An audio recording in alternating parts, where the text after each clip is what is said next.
Assalamualaikum warahmatullahi wabarakatuh.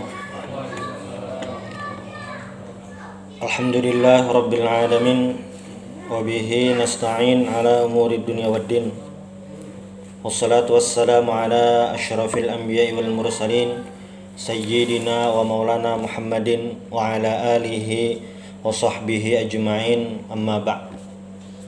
Alhamdulillah, di malam hari ini kita bisa kembali bertemu dalam kajian sirah kita. Mudah-mudahan kita semua mendapatkan rahmat dari Allah Subhanahu wa taala. Melanjutkan kajian sirah kita, kitab Ar-Rahiqul Makhtum karangan Syekh Shafiyur Rahman Al-Mubarakfuri. Di pertemuan sebelumnya, yaitu di bulan Maret, 2 bulan yang lalu, terakhir kita itu membahas tentang orang-orang yang al-mu'azzabun, orang-orang yang diazab karena mereka masuk Islam. Orang-orang ini yang diazab atau disiksa ini jelas orang-orang yang tidak memiliki power, tidak memiliki al-quwah, kekuatan dan posisi di masyarakat Mekah atau masyarakat Quraisy. Ini terutama budak-budak atau orang-orang lemah atau para pelayan mereka itu yang sama sekali tidak memiliki kedudukan di kota Mekah. Nah, ini orang-orang yang sangat mudah mereka siksa. Di pertemuan sebelumnya itu ada Bilal, ada Suhaib bin Sinan Ar-Rumi, ada Ammar bin Yasir itu. Termasuk juga ada yang namanya Abu Fukaihah. Ini namanya Aflah. Ini merupakan maula. Maula itu adalah budak yang dimerdekakan. Jadi budak yang dimerdekakan itu posisinya tuh di Mekah tuh tidak tinggi-tinggi amat juga, maksudnya masih kelas bawah juga seperti itu. Tidak, ketika mereka merdeka langsung memiliki pangkat, tidak orang rendahan juga gitu. Nah, dia ini, kalau Abu Fukaihah ini yang bernama Aflah ini budak dari Bani Abdiddar. Di pertemuan-pertemuan awal tuh ada kita membahas tentang Bani ini, kabilah ini. Nah, selain itu ada juga namanya Khabbab bin Al-Arat. Ini maula dari Ummu Anmar. Ini seorang dari Bani Khuza'ah Al-Khuza'iyah. Itu disiksa juga sama. Nah, kalau Abu Fukaihah ini disiksa di tengah hari yang panas, dijemur. Ini mirip-mirip dengan Bilal bin Rabah, sama dijemur. Selain itu ada juga yang perempuan. Perempuan itu namanya, kalau yang mamanya atau ibunya Ammar itu Sumayyah. Selain itu ada juga namanya Zinnirah. Ini adalah Ammah Rumiyah, budak dari Rum. Ini masuk Islam dan fa'udzibat. Nah, wa usibat fi basariha hatta miyat. Jadi disiksa ini di bagian mata sampai buta. Disiksa bagian mata sampai buta. Nah, namun ketika beliau itu buta, lalu dikatakan di pedangkan, kamu ini buta karena Lata dan Uzza. Maksudnya itu yang mengatakan ini memberitahu bahwasanya Lata dan Uzza itu memiliki kekuatan sehingga kamu buta. Nah, lalu langsung dijawab oleh Zinnirah ini, tidak. La wallahi ma asabatni wa hadza minallah. Ini karena Allah. Maksudnya adalah bisa buta ini kuasa Allah. Ada rahasia dari Allah kenapa jadi bisa buta seperti itu. Ketika diberi sebuah bisikan lah supaya Zinnirah ini goyah imannya, ini dari Lata dan Uzza, tidak, ini dari Allah. Allah Ta'ala yang mengatur ini semua. Nah, seperti itu. Tetapi fa'asbahat minal ghad, besoknya itu, mungkin besok atau besoknya itu, waqad raddallahu basaraha, Allah kembalikan penglihatannya. Buta gara-gara disiksa Zinnirah ini, lalu bisa melihat lagi. Nah, maka faqalat Quraisyun, orang-orang Quraisy itu mengatakan, hadza ba'du sihri Muhammadin sallallahu alaihi wasallam. Ini sebagian daripada sihir Muhammad sallallahu alaihi wasallam. Ini disebutkan dalam kitab Tabaqat Ibnu Sa'ad dan Sirah Ibnu Hisham. Tentang dikembalikan mata tadi. Nah, lalu ada juga Ummu Bais, itu ya juga sama dari Jariyah juga, tapi ini dari Bani Zuhrah. Lalu ada namanya Jariyah Umar bin Mu'ammal min Bani Adi. Nah, ini Jariyah, salah satu Jariyah ini disiksa oleh Sayyidina Umar bin Khattab. Jadi Sayyidina Umar itu dari Bani Adi. Disiksa Sayyidina Umar waktu itu masih belum Islam, sampai Sayyidina Umar itu bosan, sampai muyak. Ya kata Sayyidina Umar, saya berhenti menyiksamu ini bukan karena saya setuju dengan Islam, tapi karena saya bosan, keuyuhan juga. Jadi kira-kira tuh orang Quraisy tuh nguyak jo uyuh juga. Orang hari-hari nenek menjegal dakwah nih uyuh juga. Jadi misalnya kita uyuh dakwah, yang di seberang sana uyuh juga. Keramput apa pulang itu uyuh juga sama. Kita uyuh di sana uyuh juga tuh sama. Itu. Cuma uyuhnya para sahabat, kelelahan para sahabat itu jelas berbuah pahala. Yang orang-orang kafir Quraisy jelas bukan itu. Jadi sama-sama uyuh. Jadi yang namanya manusia itu pasti ada rasa letih, bosan, itu pasti ada. Yang namanya manusia itu pasti sudah, kecuali malaikat. Itulah kenapa jadi misalnya malaikat itu disuruh sujud sampai ribuan tahun sujud, itu tidak masalah karena mereka tidak memiliki nafsu. Itu seharian mengaji aja, seharian sholat aja, nah itu malaikat. Manusia tidak mungkin bisa seperti itu.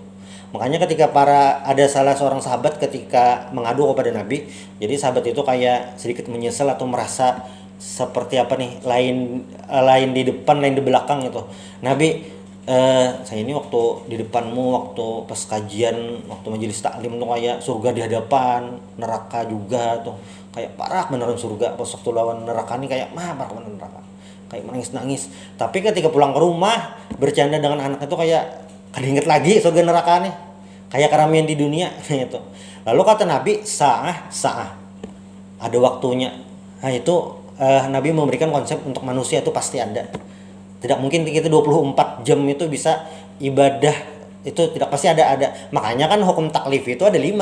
Ada wajib, sunnah, haram, makruh atau karohah, dan yang terakhir mubah.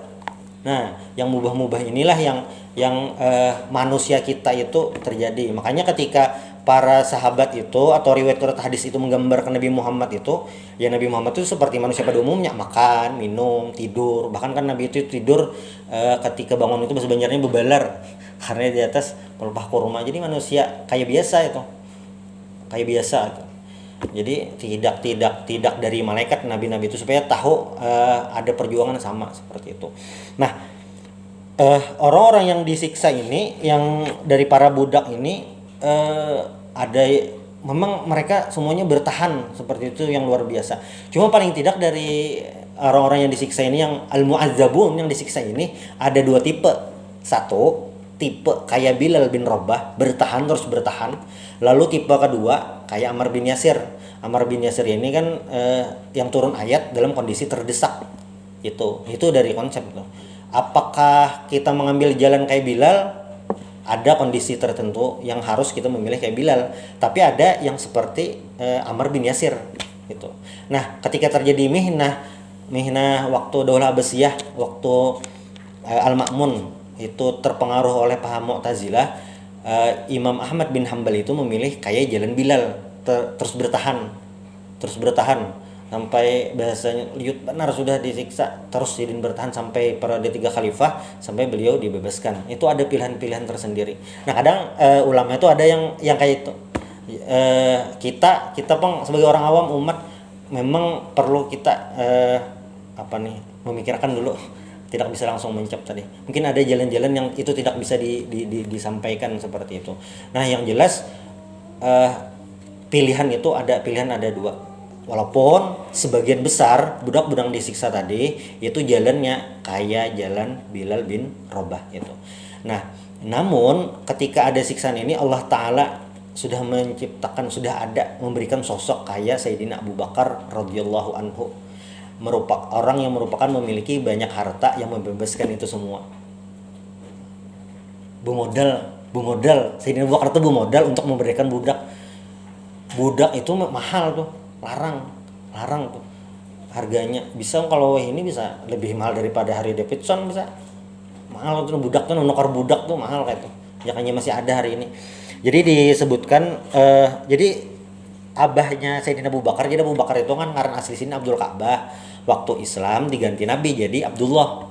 Nah, cuma lebih masyhur kunyah beliau Abu Bakar, sama kayak Abu Hurairah itu lebih masyhur kunyah beliau. Ngaran sidin bang siapa? Ngaran Abu Hurairah itu Abdurrahman bin Sakhrin. Abdurrahman bin Sokhrin, tapi lebih masyhur kunyah yaitu Abu Hurairah, sama dengan Abu Dzar Al-Ghifari, sahabat Nabi jar Abu Dzar. Nah itu padahal bukan nama tapi kunyah. Jadi dalam bahasa Arab itu kalau diawali Abu Hurairah, Abu Dzar tadi, Abu Bakar, itu namanya kunyah istilahnya. Atau diawali dengan Ummu Salamah, Ummu Habibah, itu namanya kunyah. Itu kunyah. Kalaunya nama, nah itu yang ngaran. Abu Bakar itu kunyah, nama beliau Abdullah. Sebutin lagi lakop. Abu Bakar kunyah, ngaran nama Abdullah, lakop As-Siddiq. Sayyidina Umar kunyahnya Abu Hafs, nama Umar, lakop Al-Faruq. Gitu. Nah, kunyah itu sebagian besar sahabat memiliki nama kunyah. Nabi Muhammad kunyah Sidin Abdul Qasim, ngaran Sidin Muhammad, gelar Sidin Al-Amin. Banyak lagi lakop-lakop Sidin. Kadang ada yang digelar dikenal kunyahnya aja. Kadang ada yang dikenal dengan lakopnya aja. Gitu.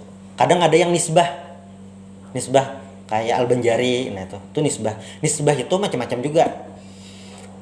Ada yang nisbahnya itu ke daerah kayak Imam Bukhari itu kan nama kota Bukhara, Imam Bukhari. Atau ada yang nisbahnya itu karena keturunan kayak Imam Syafi'i. Nama Imam Syafi'i itu sebenarnya Muhammad. Itu Muhammad bin Idris itu Imam Syafi'i. Cuma lebih terkenal dengan Imam Syafi'i. Ini kunyah ke Datuk. Jadi ada kunyah, nama, dan lakop. Apa pentingnya ini, Jar? Nah, pentingnya ini adalah kalaunya dalam ilmu hadis itu membedakan antara si A dengan si B. Yang orang-orang Arab ini dasar kayak Muhammad, Abdullah kayak itu. Muhammad banyak. Muhammad bin Idris Imam Syafi'i, Muhammad bin Ismail Imam Bukhari, Muhammad bin Muhammad Imam Ghazali. Itu kan membedakan yang nisbah di belakangnya. Muhammad Al-Bukhari, nah berarti Imam Bukhari ini pengarang kitab Al-Adabul Mufrad lawan Sahih Bukhari. Itu untuk membedakan. Kadang ngarannya sama Muhammad, binnya beda, kualitas orangnya beda jauh. Nah, itu bisa. Kadang bisa namanya sama, binnya sama. Nisbah kotanya sama juga, bisa jadi. Yang membedakan kunyah ternyata. Nah itu. Sama kayak sahabat Nabi Abdullah. Ada Abdullah bin Abbas, ada Abdullah bin Umi Maktum, ada Abdullah bin Zubair, ada Abdullah bin Umar. Nah, sama-sama tuh Abdullah. Yang membedakan berarti binnya. Nah, itu yang untuk nama tadi. Nah, Sayyidina Abu Bakar ini waktu membebaskan budak itu ternyata diketahui oleh ayah beliau. Ayah beliau ini sama dikenal dengan kunyah juga, Abu Quhafah. Abu Bakar bin Abu Quhafah. Abu Quhafah ini kunyah. Namanya siapa? Nama ngaran Abbasidin tuh Utsman. Abbasidin ini termasuk menentang Islam, cuma kayaknya kada terlalu keras benar juga. Cuma terdudi masuk Islamnya Abu Quhafah ini. Jadi waktu Sayyidina Abu Bakar banyak membeli budak, ini dipertanyakan oleh ayah beliau. Araka ta'tiqu riqaban di'afan. Saya melihatmu memerdekakan budak yang lemah-lemah. Jadi budak itu gunanya tuh gunanya di rumah itu membersih rumah, mengabon, buhuma. Nah itu makanya ada sebagian orang di Arab situ yang dasar tapi paham juga pahaminya. Dasar tapi paham itu menganggap pembantu itu kayak budak. Ini yang awam lah, yang kada tahu agama itu ada kayak itu. Padahal kan pembantu itu adalah pekerja, begawi. Itu bukan budak. Jadi budak itu kan posisinya budak itu adalah milik sang tuan. Jadi budak itu tidak digaji. Jadi budak itu apa? Hidupnya bergantung tuannya. Apa yang dimakan tuannya itu dimakannya. Apa yang dipakai tuannya itu dipakainya. Pokoknya apa yang disuruh digawi. Gitu. Makanya bila memiliki budak yang kuat, rajin, wah itu dicari mahal nih. Budaknya pindah moler, guring aja. Nah, ini bisa sorongan aja. Kok jual gratis ya, diskon lah. Kadang kamu jenjer. Marah gue ngalih. Nasi banyak habis, begawi kada. Kok ngalih bener. Budaknya nih dibuang sayang, diikut layat. Kade jopang lah itu sandal. Itu budak tadi. Nah, waktu Sayyidina Abu Bakar membeli budak yang lemah-lemah itu, kan dipertanyakan ayahnya nih secara logika, kenapa kamu membeli budak yang lemah-lemah itu, yang tidak kuat? Falau atok tak rijalan jil dan lama nauka. Seandainya kamu membeli budak yang kuat-kuat itu bisa menjagamu gitu. Nah, tetapi kata Sayyidina Abu Bakar, jawabannya ringkas tapi ini luar biasa. Ini uridu wajhallah. Aku ingin wajhallah, keridhaan Allah, karena Allah Subhanahu wa taala. Kita mahal hari ini nah. Misalnya ada budak nih, masih ada budak. Ada orang banyak duit, triliunan, bahasa ini crazy rich. Hakun bebuang duit 1 miliar menukari budak. Budaknya pengoler, pengguringan. Kadang Pak, ada kau diharapkan memindahkan kendaraan gin. Bilang singkal tangan dah. Hakun ditunggu Sayyidina Abu Bakar, bebuang duit pengbahasanya. Secara dunia tuh bebuang duit. Cuma ternyata ini awal Islam itu Sayyidina Abu Bakar ini. Makanya beliau ini diabadikan di surah Al-Lail itu, wa sayujannabuhal atqa allazi yu'ti ma lahu yatazakka. Karena kalau dibandingkan, makanya kan ujar Nabi di riwayat yang lain itu, kalau seandainya iman Sayyidina Abu Bakar tuh fi kaffatin, ada wadah nih, ini timbangan dacing gitu. Ini mana Abu Bakar? Ini kita seduniaan masih barat Abu Bakar lagi. Iman kita kadang sama sejutan ini aja bang. Pokoknya seberataan. Lawan Sayyidina Abu Bakar masih barat Abu Bakar sorangan dia lagi. Kayak apa imannya? Makanya aku buang duit yang itu. Jadi memang ketika kalau kita baca ayat tentang jihad itu, amwal dulu baru anfus, itu memang ternyata itu berat luar biasa. Makanya ketika Sayyidina Abu Bakar itu kan jar Sayyidina Umar di sebuah riwayat itu, saya menyumbang setengah harta, banyak tuh sudah. Jar Sayyidina Abu Bakar, saya semuanya. Bisa Umar ada lagi dah. Yang tanah faso tadi berlomba-lomba dalam kebaikan. Sayyidina Umar kalau setengah harta itu banyak dah, setengah harta. Sayyidina Abu Bakar seberataan. Cumanya pulang. Sayyidina Abu Bakar itu siapa gerang? Anak Sidin Aisyah radhiyallahu anha yang sudah dijamin dari Allah Ta'ala. Turun ayat di surah An-Nur tuh khusus memuji Siti Aisyah radhiyallahu anha. Itu anak Sidin levelnya. Anak Sidin yang lain Asma binti Abu Bakar yang dapat gelar Dzunnitaqain. Jadi waktu Nabi Muhammad dan Sayyidina Abu Bakar itu di Gua Sur, Asma ini yang mengantarkan makanan pakai selendang, makanya kan Dzunnitaqain tadi selendangnya. Itu bahaya. Itu anaknya kayak itu levelnya. Jadi kalau ingin Sayyidina Abu Bakar tuh harus paket lengkap. Amun abahnya aja penyembah yang bini kada, nah ngalih benar toh. Ngalih. Bukan kada kawa lah, ngalih.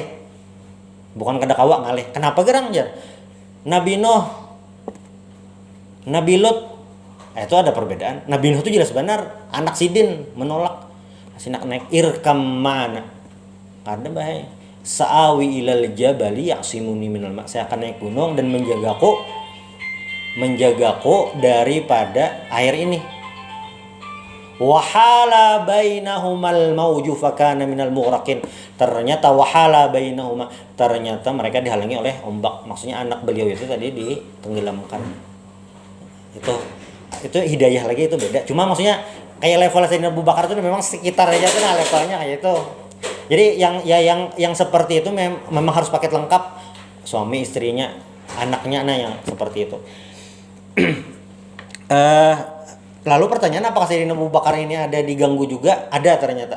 Walaupun Sayyidina Abu Bakar ini orang terpandang memiliki harta, kadang ada juga diganggu karena keislaman beliau. Karena orang-orang kafir Quraisy, tokoh-tokoh Quraisy itu sepakat orang Islam harus kita ganggu. Bagaimanapun kecilnya harus tetap diganggu supaya mencegah dakwah ini. Karena ini kayak bebanyak tuh ditangati ini kayak disuruh yang di Islam maka bebanyak orangnya. Aneh, kayak semalam tuh saya pina bertiga aja nih bebanyak. Jadi orang-orang Quraisy tuh kayak khawatir tuh aneh, maka sudah diberi larangan atau apa, kayak menjamur makin banyak tuh. Nah, lalu di sini disebutkan lagi judul berikutnya, mauqiful musyrikin min Rasulillah. Yang pertama tadi kan sahabat-sahabat yang lemah tuh disiksa karena tidak ada pelindung. Sahabat-sahabat Nabi yang memiliki kedudukan kadang ada juga yang siksa kayak Sayyidina Utsman, Abdurrahman bin Auf ada juga. Nabi Muhammad sendiri bagaimana? Nah, Nabi Muhammad sendiri ini, beliau ini lahir di keluarga Bani Hashim. Bani Hashim ini termasuk kabilah terkuat di kota Mekah. Saingannya Bani Makhzum. Bani Makhzum. Jadi istilah Abu Jahal tuh model kayak ini nah, misalnya. Bani Hashim, kau memberi makan orang, kami kau juga. Bani Hashim bisa menjamu jamaah haji, kami bisa. Bani Hashim bisa misalnya kuat berperang, kami bisa. Bani Hashim ada nabi, nah ada kawa kami. Ada kawa, ada kaum menyaingi. Kenapa? Karena Abu Jahal itu tahu yang dibawa Nabi Al-Quran ini memang wahyu dari langit, bukan bikinan manusia. Itu Abu Jahal itu sadar. Jadi kata Abu Jahal yang bisa kami lakukan tidak percaya, itu aja. Sadar. Makanya ketika nabi palsu itu Musailamah Al-Kadzab mengaku jadi nabi palsu, kaumnya sendiri Banu Hanifah itu tahu Musailamah ini pengeramput, tahu benar. Tahu kayak apa ya, orang tahu ya pengeramput kayak waluh aja tuh berataan, tahu aja.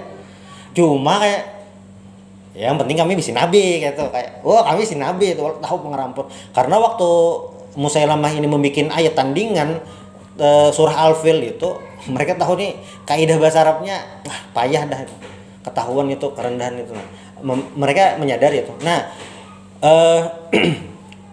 Abu Jahal ini dari Bani Makhzum, Nabi dari Bani Hashim. Bani Hashim ini kuat, makanya tidak bisa di bahasa Banjarnya digatuk-gatuk, tidak bisa disiksa langsung apa? Karena dijaga Bani Hashim tuh, walaupun yang sudah masuk Islam atau belum itu menjaga. Jadi kada kawa yang ketemu tampar plang, kada kawa itu ada menjaga. Itu yang mungkin hikmah Allah Taala Nabi ini dilahirkan di Bani Hashim. Dan memang di Arab waktu itu mungkin sampai sekarang yang ta'asubiyah qabilah itu luar biasa kuatnya. Nah, Islam hadir itu ketika Nabi diutus itu menguraikan itu.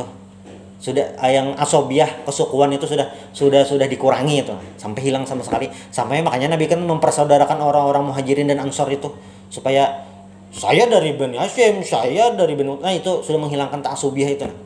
Itu. Jadi supaya sama di sisi Allah Subhanahu wa taala. Nabi ini dijaga oleh Bani Hashim gitu. Dan Bani Muthalib itu dari zaman jahiliyah sampai Nabi diutus itu koalisi kuat.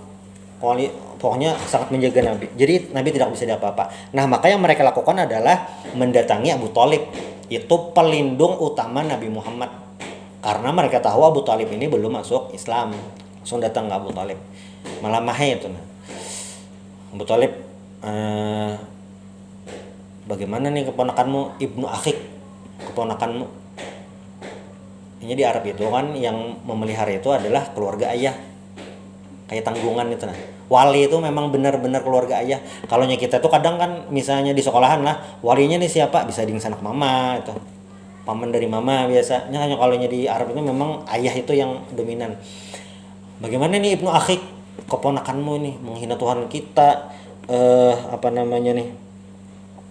menyesatkan ayah-ayah kita, bagaimana nih? Lalu kata Abu Thalib, faqala lahum Abu Thalib qaulan raqiqan wa raddahum raddan jamila. Abu Thalib masih menjawab dengan lemah lembut kayak santai aja, slow aja. Ini insyaallah bukan insyaallah lah, ada apa-apa nih, ada masalah. Masih lembut Abu Thalib. Orang-orang Quraisynya masih lembut, Abu Thalib juga menjawab masih lembut. Karena itu masih kedatangan yang pertama karena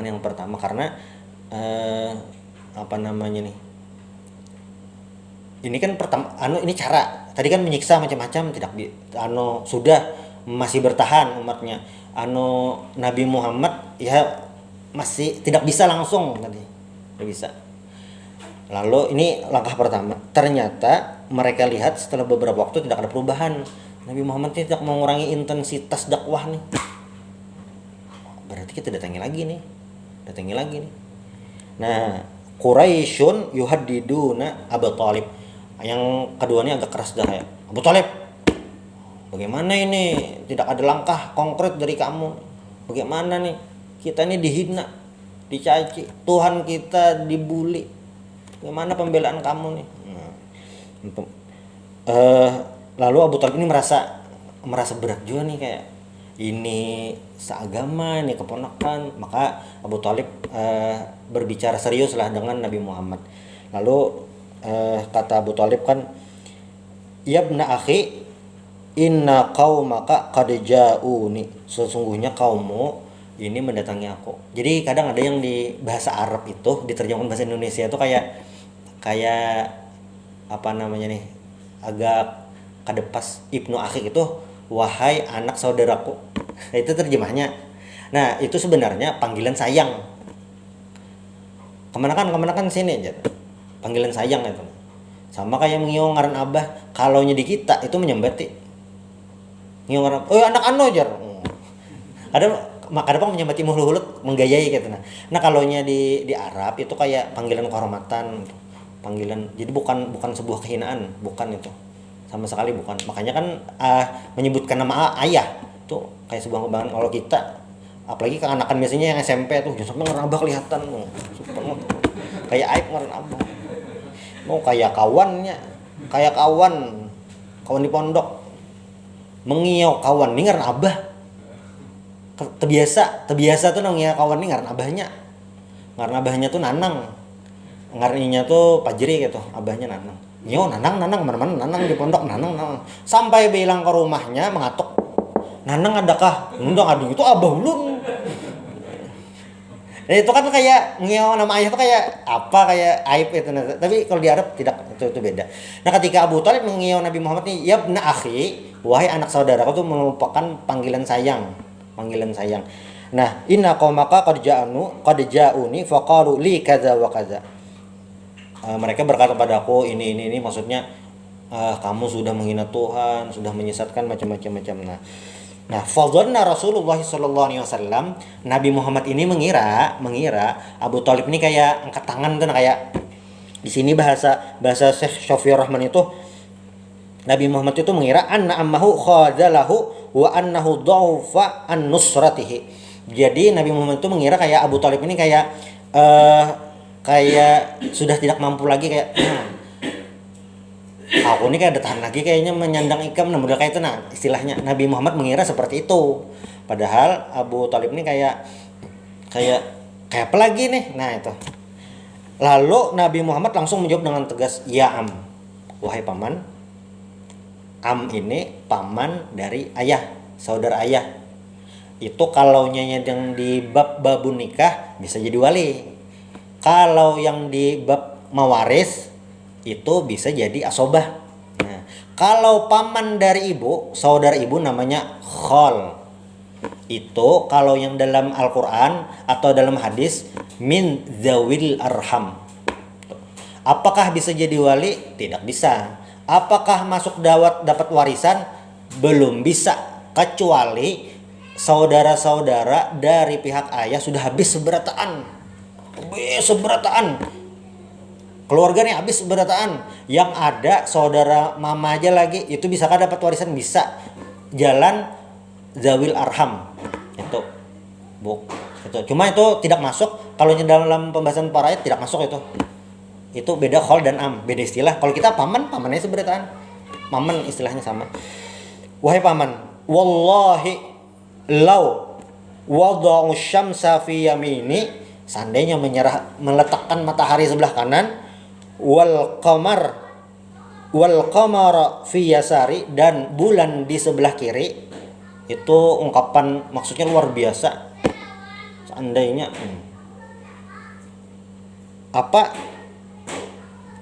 ala an tatruka hadzal amr hatta yadhharallahu aw ahlika fihi ma taraktuhu. Kalau seandainya mereka meletakkan matahari sebelah kanan fi yamini dan al-qamar itu fi yasari, mereka menyuruhku untuk berhenti untuk berdakwah ini, aku tidak akan meninggalkannya. Setelah itu di sini summastabara wa baka. Jadi kayak momen terharu tuh, kayak titik banyu mata, kayak ulun pokoknya kayak ngipeng titik banyu mata. Abu Thalib ini sadar juga kayak hiilah nih kemanakan harus dibela nih. Abu Thalib kayak hanya tersadar baru ngah tuh, hiilah kenapa sampai ini. Nah, lalu langsung Abu Thalib ini disebutkan dalam Syarah Ibnu Hisham, syair ini disebutkan lain Ibnu Hisham ada syairnya ini di Dalailun Nubuwah karangan Imam Baihaqi. Imam Baihaqi ini ngarannya Abu Bakar. Lain, itu kunyahnya Abu Bakar. Cuma rasanya ngaran Bang tuh, ngaran. Lalu apa gerang anunya syairnya, wallahi lan yasilu ilaika bi jam'ihim hatta uwassada fit turabi dafina. Demi Allah mereka tidak akan bisa menyentuhmu kecuali aku mati, ujar Abu Thalib. Fasda bi amrika ma alaika qadada. Pokoknya lakukanlah apa yang kamu yakini nih dakwahnya ini kebenaran, lakukan ya silahkan. Wa absyir wa qarba bidzaka minka uyuna. Lakukanlah dengan sukacita, dengan gembira. Pokoknya jar Abu Thalib apa tadi bahasanya, hatta wasada fit turabi dafina, sampai aku meninggal aku tetap akan menjagamu. Karena memang Abu Thalib ini di pertemuan sebelumnya ada kita sudah membahas waktu Abu Thalib itu bertemu dengan pendeta Bukhairah itu di Syam itu memang memberi pesan, wahai Abu Thalib, keponakanmu ini akan mendapatkan sesuatu yang luar biasa, kamu jaga baik-baik. Iya. Nah, pas momen ini Abu Thalib ingat, oh ya harus menjaga dengan segenap jiwa, harus dijaga nih, hanya ingat harus menjaga. Dakwah itu kayak itu kah? Memang harus itu. Ada faktor penjaganya, ada menjaganya. Ini dari keluarga terdekat beliau Abu Thalib. Ya, Abu Thalib ini memang orang terdekat Nabi, wali Nabi, dan Abdul Muthalib kakek beliau itu memang menyerahkan Abu Thalib untuk memelihara Nabi itu. Dan Abu Thalib ini juga pewaris Abdul Muthalib sebagai pembesar Quraisy. Warisan Abu Thalib. Sebenarnya selain Abu Thalib, Abu Lahab itu juga ingin memelihara Nabi. Cuma Abdul Muthalib kakeknya ini melihat kayaknya Abu Thalib yang cocok nih, sosok kebapaannya tuh pas. Maka diserahkan kepada Abu Thalib, bukan kepada Abu Lahab. Dan itu memang terbukti. Yang salah satu musuh dalam selimut, duri dalam daging, apa pulang menggunting dalam lipatan, itu adalah Abu Lahab. Maksudnya apa kira? Jadi bukan Bani Hashim, Bani Muthalib itu pada-padanya membela Nabi. Seikung paman Sidin, Abu Lahab ini ternyata yang merongrong Nabi. Yang sebelumnya itu ada juga sudah kita bahas waktu Nabi di Bukit Sofa itu kan, yang sampai turun ayat surah Al-Lahab. Nah, sampai di terakhir, syahadah belum lah?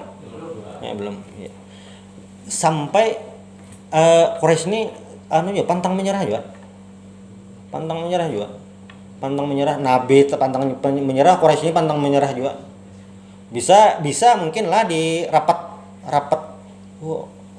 Ayo merapat untuk mencegah dakwah Nabi Muhammad. Bisa itu juga bawa kiawan lah. Mungkin ada juga yang kayak apa kita nih dakwah lagi, sudah menangkal Nabi Muhammad nih dakwah lagi nah. Bisa ada yang lemah kayak itu. Wah, jangan bisa itu, Bang. Sampai mereka di titik kayak ini aja, Abu Thalib itu kan sangat sayang dengan sosok Muhammad ini. Bagaimana kalau kita bawakan gantinya? Sampai segitu teh. Ini kira-kira nih lah, abah mana, paman mana akon mengganti anak kesayangan nih nah. Ini kan lain mainan lah, behurupan mainan. Itu behurupan mainan itu sempat lain, atau behurup kendaraan satu umat lain, behurupan anak kamanakan. Sampai seitu Quraisy itu berpikir, logikanya kan paham lah, logikanya sampai di mana, merupakan anak nih, kita kan isi anak. Ada orang datang, anak pian nih hafal Quran lah, berupan gini anak ulun ini pintar juga aja. Itu dah, karena tahu lah entah di saat itu habis akal atau apa, logikanya sulit. Jadi sampai mereka itu mencari pengganti yang misalnya pintar, bungas lah seperti itu. Ngarannya di sini Imarah bin Walid bin Al-Mughirah. Wa qalu lahu ya Aba Thalib inna hadzal fata'an hada fata fi Quraisyin wa ajmalah. Pemuda ini maksudnya Imarah bin Walid bin Mughirah ini adalah pemuda Quraisy yang luar biasa, pintar, cerdas, tampan lah seperti itu. Nah, fakhudhu, ambil, falaka akluhu wa nasruh, dan kamu akan memiliki kepintarannya luar biasanya itu. Karena itu kan jadi anak angkatmu lah itu. Waladan wattakhidhu waladan fahwalak, dan angkatlah dia jadi anak, maka itu jadi anakmu lah itu. Sampai itu. Kamu kan paham lah nih logika orang Quraisy. Nah, sampai itu mikirkan kayak merupakan anak. Ayamnya kita rupakan pinandunya, ayam kita rupakan pinandunya, anak. anak itik loh, anak angsa kita rupakan pinandunya. Pinandu, angsa kada bakal, pinandu. Ini manusia dihurupakan. Entah habis akal kayak apa kada tahu lah. Wa aslim ilaina ibna akhik, dan serahkan kepada kami anak saudaramu itu. Nah, hadzal ladzi khalafa dinak wa dina abaik. Dan inilah yang maksudnya Nabi Muhammad inilah yang berbeda dengan agamamu, dengan agama orang tuamu, ayah-ayahmu ini, datu-datumu, pokoknya kakekmu. Ini beda. Maksudnya kenapa jadi harus berhuruf ini? Nah, fa inna ma huwa rajulun bi rajulin. Ini kan sama-sama laki-laki kita tukar. Deal maksudnya, sama impas. Sama impas. Lalu jawaban Abu Thalib apa? Wallahi labi sama tasumu nani atatuni ibnakum aghzuhu lakum ma'tiyakubni taqtulunahu. Bahapal benar Abu Thalib, bahapal. Bagaimana aku bisa kamu menyerahkan anak kepadaku, aku menyerahkan anakku kepadamu, keponakan maksudnya. Tapi nanti pasti akan kalian bunuh. Mungkin. Jadi ada salah seorang orang Quraisy itu berkata nih, Mut'im bin Adi, wahai Abu Thalib, ini impas padahal kan rajulun birajulin, sama laki-laki, sama pemuda itu, sama pintarnya, sama kuatnya. Ini impas nih. Nah, impas. Jar Abu Thalib, gila nih kan akal. Kayak mana buruk anak tuh kayak apa masa akal. Masalahnya lah seandainya sama-sama berhurupan menggaduh, gaduhkan anakku, karena misalnya si A ini bisa anak lakian aja sebenarnya, si B bisa anak bebinian aja, berhurupan anak sekira ada lawan jenis agak masuk akal, berhurupan menggaduh. Ini lain buruk menggaduh, yang seikong menggaduh, yang satunya peluang untuk membunuh.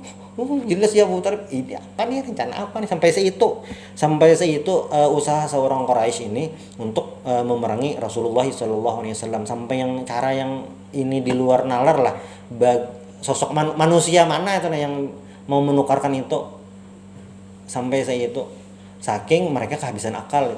Jadi memang konsepnya itu kalau kita berjuang, sekuat apa kita berjuang, musuh itu sekuat apa melawan. Nah, siapa yang sampai bertahan sampai akhir itu siapa? Yang sampai bertahan itu berkekuatan itu berkekuatan. Nah, lalu berikutnya i'tida'atun ala Rasulillah sallallahu alaihi wasallam, permusuhan kepada Rasulullah sallallahu alaihi wasallam. Memang setelah Rasulullah itu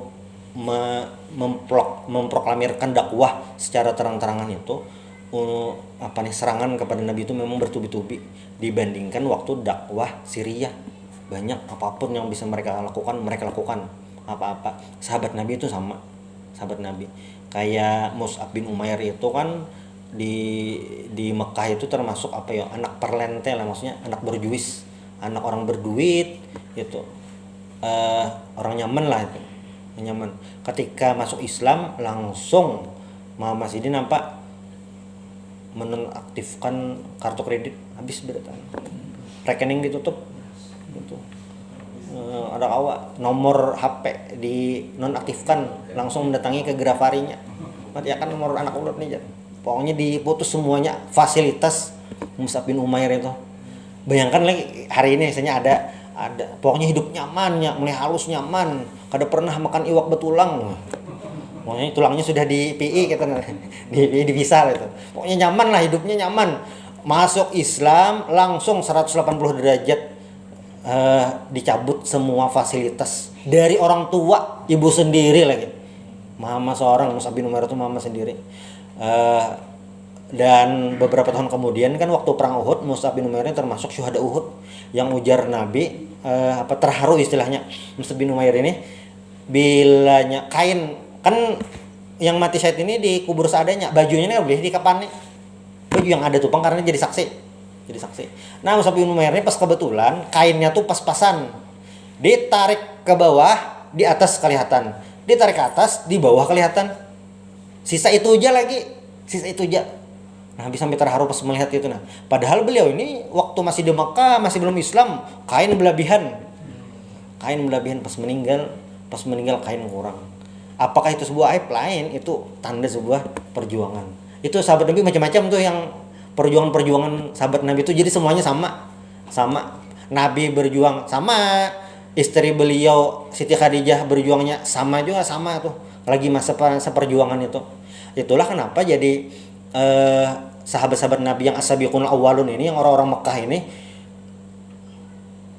disuruh hijrah ke Madinah membawa awak aja, kecuali Abu Bakar yang sempat membawa duit gitu. Di bab berikutnya kan ada. Jadi Abu Bakar tuh membawa duit, Abah Sidin tuh pas buta. Jadi anak Abu Bakar tuh ada di rumah. Tuh apa Abu Bakar tuh jar? Nak bawa duit kah aja? Kada aja yang cucu, kada kaya. Kesini kan ada bawa duit mau. Selain Abu Bakar yang sama bawa duit, yang lain membawa awak. Bayangkanlah ini kita kan diam, ini kompleks ini berarti anggap sini lah sini. Disuruh kita pindah misalnya, membawa awak aja ke Ukraina pulang.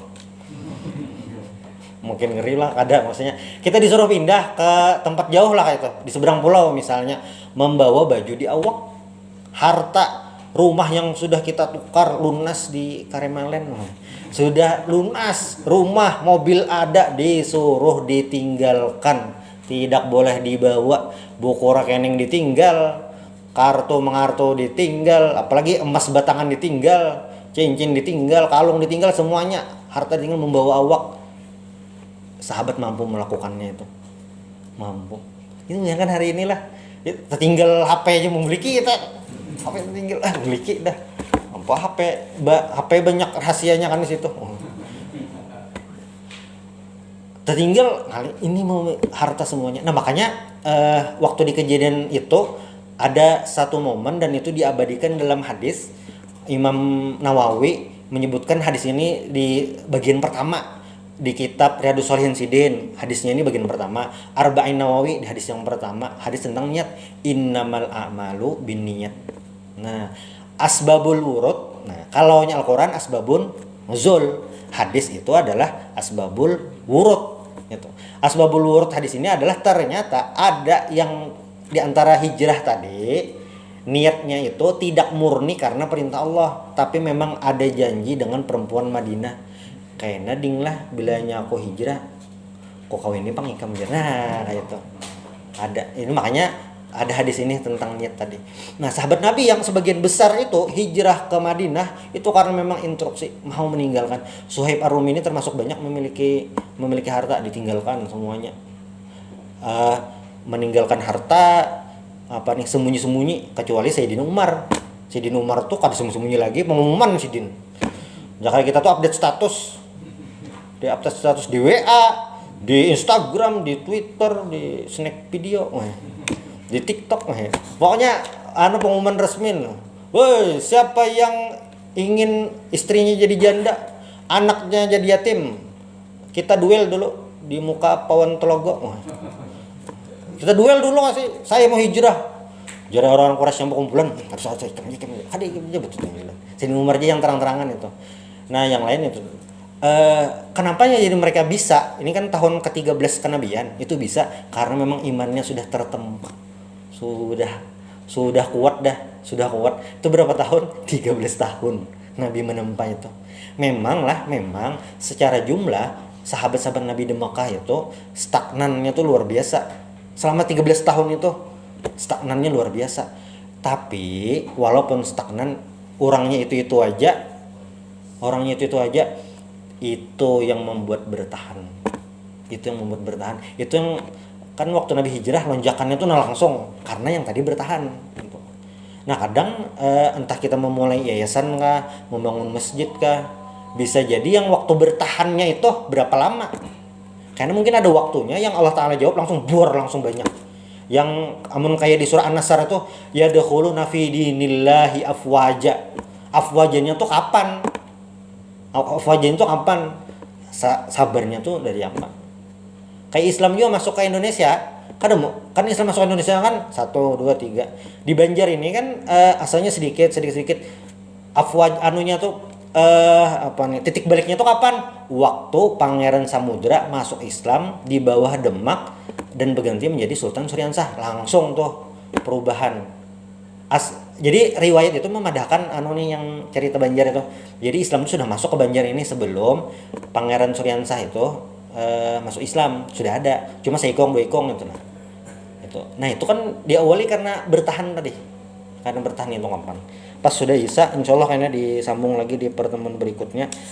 Mungkin masih sedikit tentang bagaimana Rasulullah ini bertahan di dakwah dan bagaimana kaum muslimin ini bertahan sampai 13 tahun sebelum hijrah itu mempertahankan imannya. Itu dari ulun, salah mohon maaf. Hadanallahu yakum ajma'in. Subhanakallahumma bihamdik asyhadu an la ilaha illa anta astaghfiruka wa atubu ilaik. Assalamualaikum warahmatullahi wabarakatuh.